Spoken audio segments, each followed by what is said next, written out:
What is going on, everybody? It's the Frost, and we're here for our AEW review for your Saturday, June the 26th, 2021. The last episode preempted because of the NBA playoffs. The next to last episode in Daly's place before we're back on the road starting in Miami in 2 weeks. With the AEW World Championship on the line as Kenny Omega defends against Jungle Boy, the winner of the Casino Battle Royal.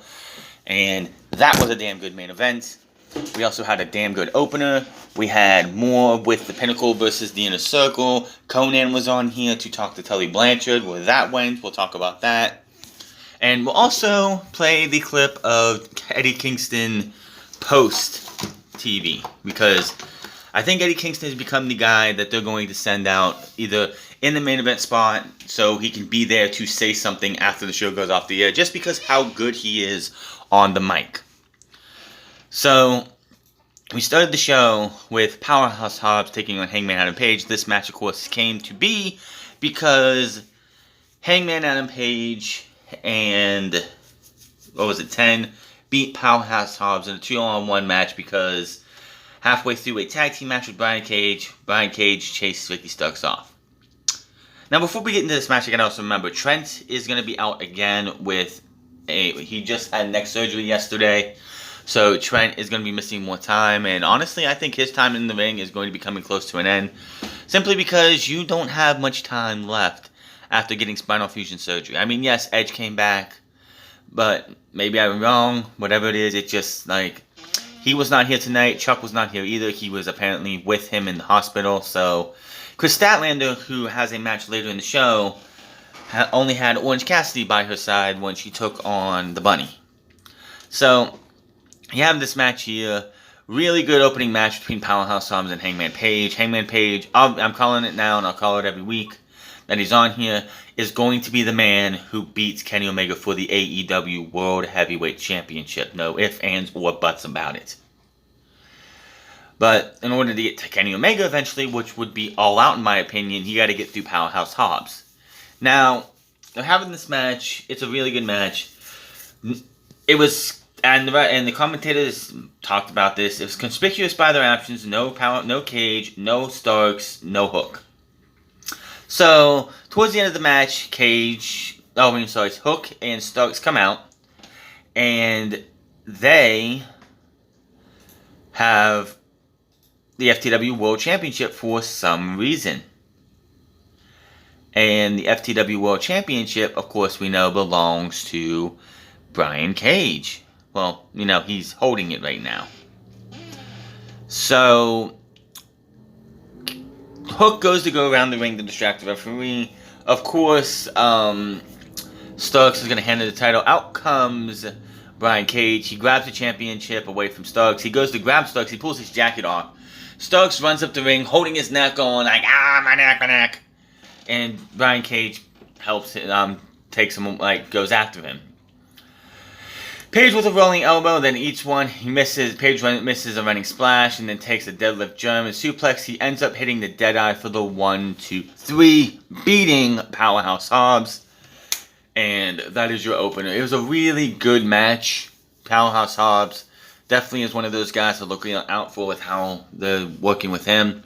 He's doing, the best thing could have happened to him was getting with Taz, because honestly, he just felt like when they did the whole Will Hobbs is all elite, felt like they didn't really have a direction for him. Like he was just going to be a big guy with muscles, and now he's one of the muscles in Team Taz. And honestly, when he came into Team Taz, it was like Brian Cage's time with Taz is coming close to an end, but who knows when. Brandon Cutler and the Young Bucks are backstage, but they bring up fans calling them overrated despite them being the longest reigning tag champs in AEW. Cutler tries to fill in the details about the title run, but Nick keeps telling him to shut up. They mention that next week's match against Kingston and Penta, if they win, they get a title shot. Matt says they are a random team put together and there's no way they win. Matt says they are EVPs, aka extremely violent people. So, Tony Schiavone comes to the ring as we are going to have a talk with Conan and Tully Blanchard. So, This, of course, comes from the Pinnacle dealing with, of course, the Inner Circle. And at the Stadium Stampede, of course, the two tag teams fought each other and fought the hell out of me. Like, fought each other, and of course, Conan got involved. He was there as the DJ, but he stopped Tully Blanchard from doing anything. And of course, you know, Tully is pissed. Which, this was a great segment. This was awesome. I hope I can find the full thing, because this thing was great. So, here is Conan's part of the promo. Mind games right off the bat. See, I heard that you like to impose your will on people. You like to play mind games, but I won't be intimidated. Proud and Powerful won't be intimidated. They've been stabbed, shot, kidnapped, strangled, and left for dead, and we're still here because that's how we're built. Let me tell you something. FTR tried to say that they had the same upbringing as Proud and Powerful. I know you guys are from North Carolina where the men are men and the sheep are scared, but let me explain something to you. It's not the same thing tipping over cows and getting into bar fights and barn fights and the vegan beef that you might have out there in the woods as trying to survive on the streets of New York City between racial profiling, and you have gang members hunting you down every day, and that men of color are incarcerated at 5 times the rate of their white brethren. Here's another thing. You're a mentor to FTR. I'm their father, okay? We have a bond, which is love. Wait 1 second. Let me finish. You've had enough. No, I haven't had enough. You're about to hear a little bit more, all right? So when Santana so elaborately pontificated that he lost his biological dad, he was blind, and he met his untimely death, he called me, and he said, we need you. They needed that missing ingredient, like arroz con pollo, arroz con habichuela. ¿Me entiende? That's Spanish. You might want to learn Spanish because in the future you're going to have to communicate with your grandkids. All right? Yeah, because his son-in-law is Gaga. So I see where that comes from. Hell of a promo there by Conan. Conan is definitely... If they can get him on to do stuff with AEW more often, it'd be awesome. He does seem to... seems to bring out, tells Santana Ortiz to come out. We see Santana Ortiz music hit. 2 guys in hooded sweaters and their face covered and everything, and head covered and everything, come out. But Tully's like, well, you might want to look at the big screen. They look at the big screen, you see Santana and Ortiz are laid out. So it's FTR who disguise themselves. They beat the hell out of each other. And they beat the hell out of Conan. They hit him with the spike pile driver, and that is the segment. There was a spot in there that wasn't there, but Conan did say he doesn't see... Tully says Santana and Ortiz are going to be dropped dropped when they come face to face with FTR. Conan doesn't see that happening and hopes that Walmart is still looking for greeters when Tully needs to find a new line of work. So yeah, good stuff here. Tully Blanchard, like Conan, is just awesome. AEW has some of the best talkers on their roster and on their payroll. I don't think Conan's gonna be a mainstay on AEW, but it'd be awesome. I mean, yeah, what else are you gonna do? Like, someone actually put it on TikTok. It looks like they have Conan getting hit with the spike pile driver. So yes, the match between these two teams is gonna be fucking awesome. Obviously, when we go to, like, it honestly feels like what we're gonna need to go to when it comes to AEW, to the tag team titles, is you're gonna have Santana and Ortiz win them. There's no other way, no how, no so that I would ever have anybody else take on the Young Bucks, but Santana and Ortiz. I know everyone wants the rematch between FTR and the Young Bucks, but they're both heels right now. So why would anyone want to see that? What I want to see is at that AEW Grand Slam that they're going to have in New York at the Arthur Ashe Stadium. That is the place to have Santana and Ortiz win the championships. No ifs, ands, or buts about it. That's where you do it. It'd be perfect. Perfect. So, then we had, before we get to, so the next match is Dante Martin versus Matt Sydal. Now, before that, I'm pretty sure, in the back, Sammy Guevara was being asked by Alex Marvez, and they were about to walk and talk about his match with MJF. Sean Spears shows up, gives him the latest tap I ever think I've seen of a chair to the shoulder, and he said, "I got you." Compliments of MJF. So, yeah, that looked pretty bad. That looked so fucking bad that I don't even know what to say. Like, they wanted, and the commentators had to try and play it off as if this was a devastating attack by Sean Spears. That this dude got, it's like, holy shit, what the hell did I just watch? Like, seriously, how the fuck are you gonna play it off as if Sammy Guevara just, like, he hit him one time, and it was a very, very light tap to Sammy Guevara, and that's supposed to take Sammy Guevara out? I didn't buy it one bit. So, then we come up to Matt Sydal versus Dante Martin. Now, Dante comes out, and halfway through his entrance, we get, "Excuse me!" Like, I'm sorry, but the excuse me shit it's 5 years past its expiration date. Plenty much. But she brings out Andrade Idolo. They're supposed to have some kind of big announcement that who knows what the fuck it's supposed to be. And before she can really say anything, out comes Matt Sydal. They give each other a look at Vicky. She holds back Andrade, which tells you that it's probably going to be Andrade versus Matt Sydal coming up very, very soon. And they leave, and Matt comes to have his match with Dante Martin. Now, this is not a first-time match. These guys actually had a match together a few weeks back on AEW Dark. And I sat there and I told my dad, this match should have been on TV. Absolutely. Should have been on AEW. I don't care when it's supposed to happen. This match should have happened on a show like this. And tonight makes sense. It is the final night. It's the next to last episode inside Daly's Place for, I'm hoping, at least a year.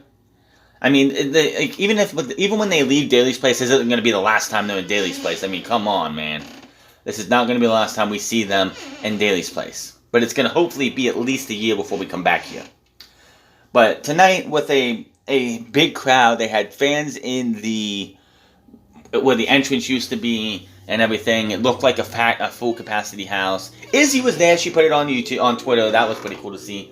But yeah, this was a hell of a match. Dante Martin will take the pinfall loss here. He's 0-2 against Matt Sydal. But this was a match to showcase that Dante Martin, when his brother Darius comes back, are going to be a hell of a tag team in the tag team division.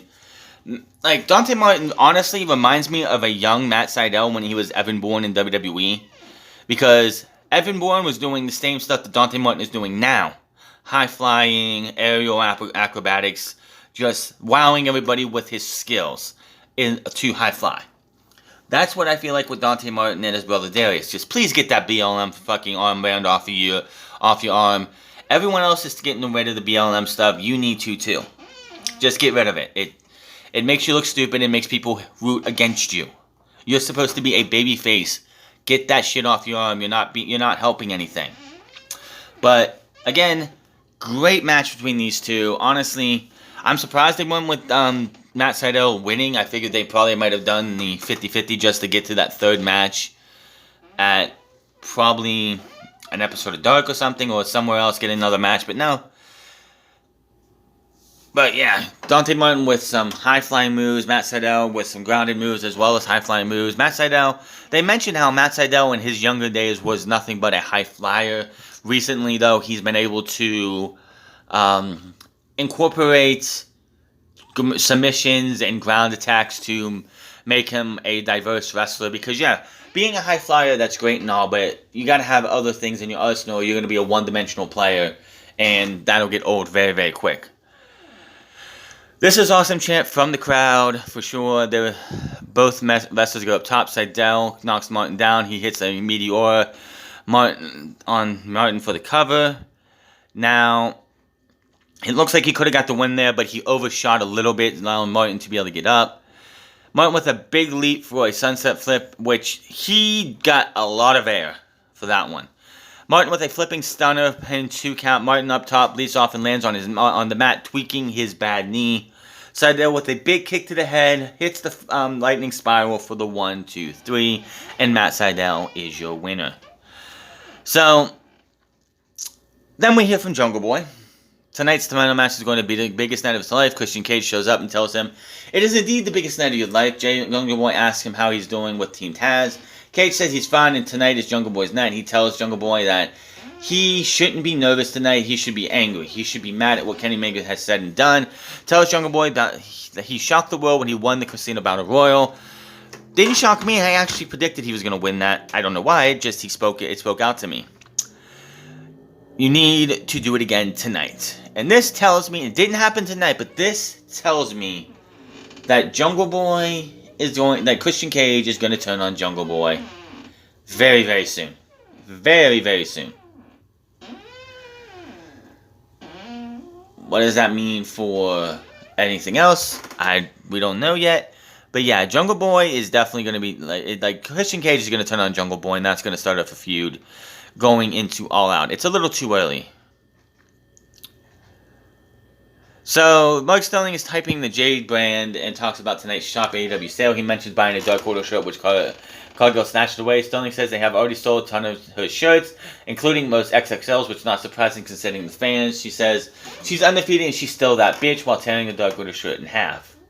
Like I said, the best thing that happened to Jade Cargill is Mark Sterling, because she's going to say her line. She's going to say, "I'm undefeated, I'm that bitch." That is fine. He talks the rest of the time. That's all she needs is him to talk. She does the wrestling, and it helps her get the heat, because it just works out the best for her. This is the best thing that could have happened to her.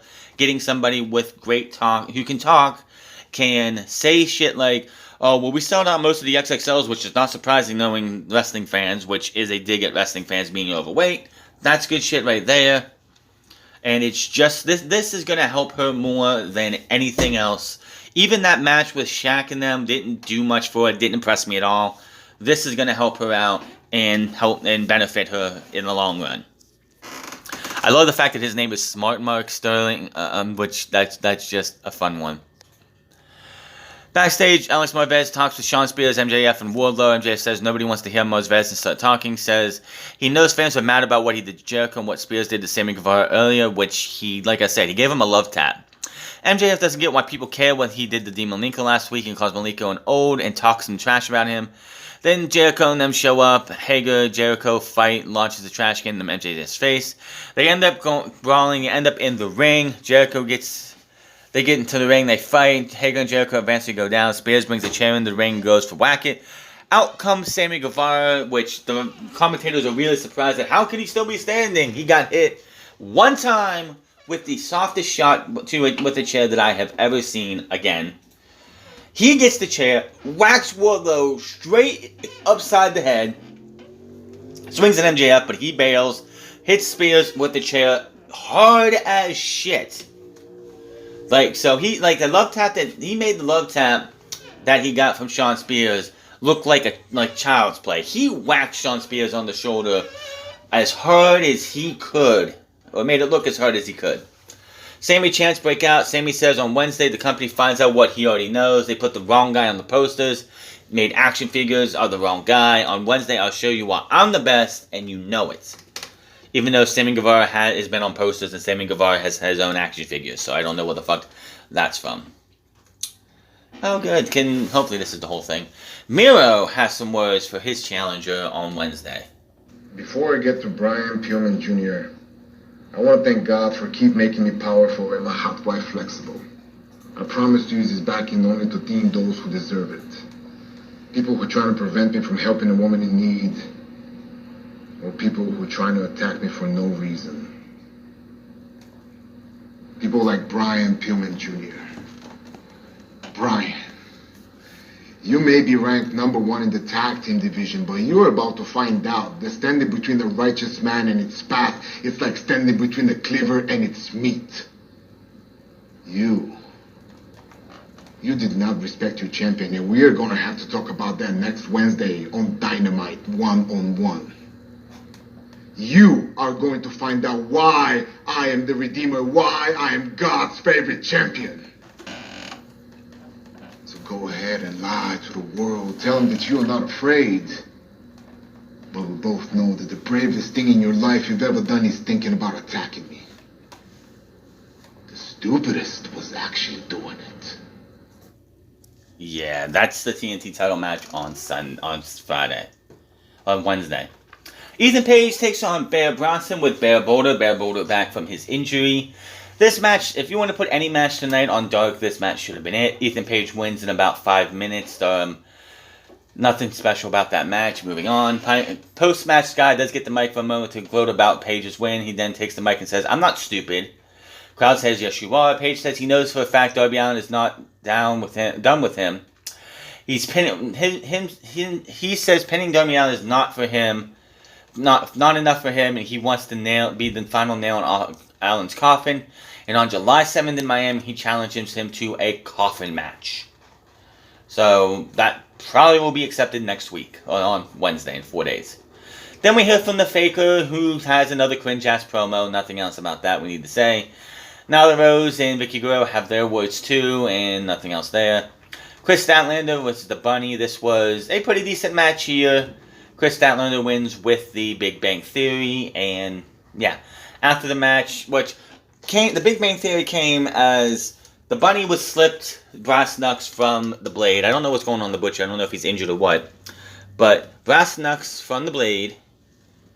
But Orange Cassidy takes them and puts them in his pocket, so allowing Chris Statlander to hit the Big Bang Theory. After the match, the Blade attacks Cassidy. Angelico and Evans come out. They prop up Cassidy. He takes the brass knucks, punches Cassidy in the face, and that is that. Earlier today, Tony was QT Marshall about Brock Anderson getting a victory on his debut. He says, "It was such a touching moment how Anderson was Wrestler of the Week, but I beat Cody a couple weeks before, and got nothing." Marshall says he's here and Cody is not. He's most likely to be in comments. Hollywood is keeping him busy. He can only hope Rhodes gets picked up in some lame superhero movie so he'll get away from him. And I can work towards becoming a champion, which will never happen. Brian Pillman sends a message to Miro. He thinks he has a Messiah complex. Pillman thinks Miro just picked the fight with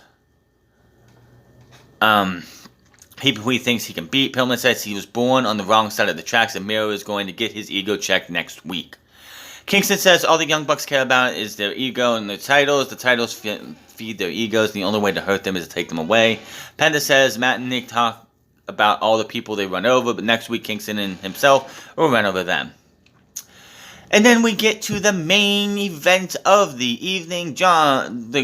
Kenny Omega with the Good Brothers and Don Callis versus Jungle Boy and Jurassic Express.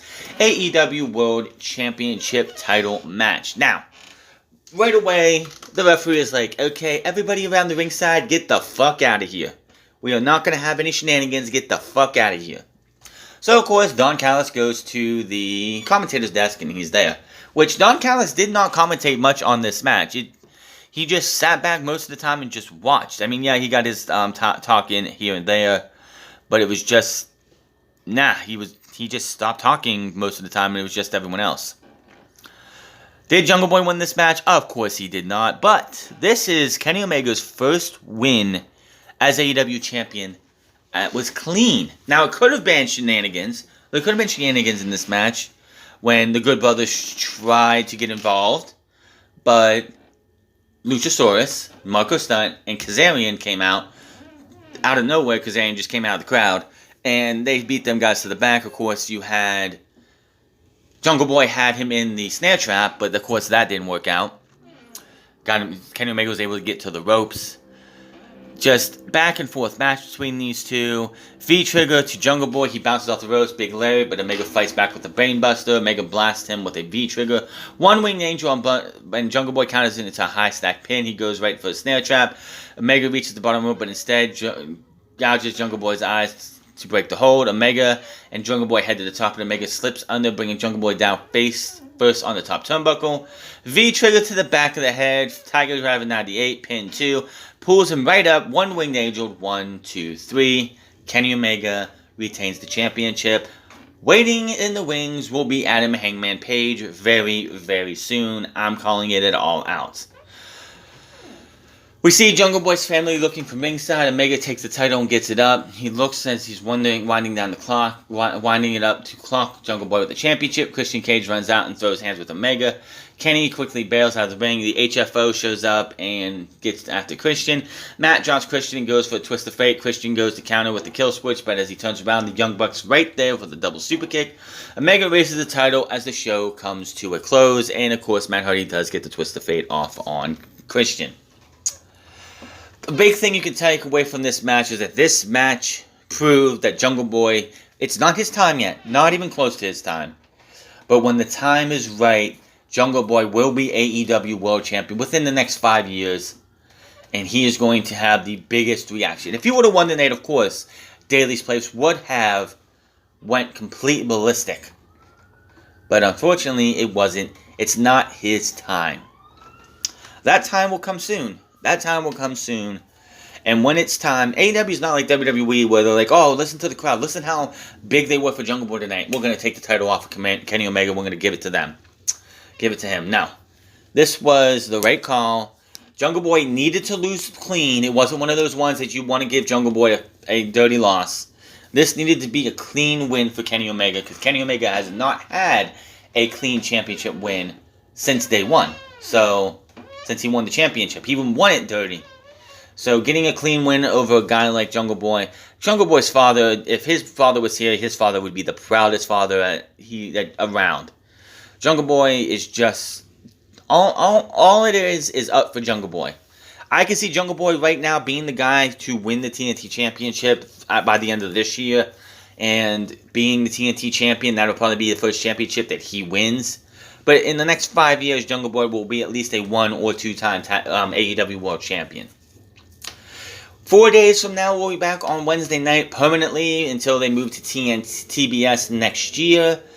And that is all for this final preemption of AEW on TNT. Hit that subscribe button, comment down below, like or dislike this video. Find me on Minds of the France Club, find me on twitch.tv/The France Club, and find me on Instagram at The France Club. And I will see you guys on Monday for Raw. Until then, my name is The France, and I'll see you guys later.